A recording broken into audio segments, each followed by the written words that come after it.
কুরবানি আল্লাহর নিকট সবচাইতে পছন্দনীয় আমল।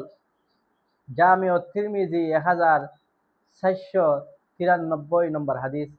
আন আয়েশা আন্না রাসূলুল্লাহ সাল্লাল্লাহু আলাইহি ওয়াসাল্লাম ক্বালা, আয়েশা রাদিয়াল্লাহু আনহা থেকে বর্ণিত, রাসূলুল্লাহ সাল্লাল্লাহু আলাইহি ওয়াসাল্লাম বলেছেন, মা আমিলা আদামিয়ুন মিন আমালিন ইয়াউমান নাহরি আহাব্বা ইলাল্লাহি মিন ইহরাকিদ দাম।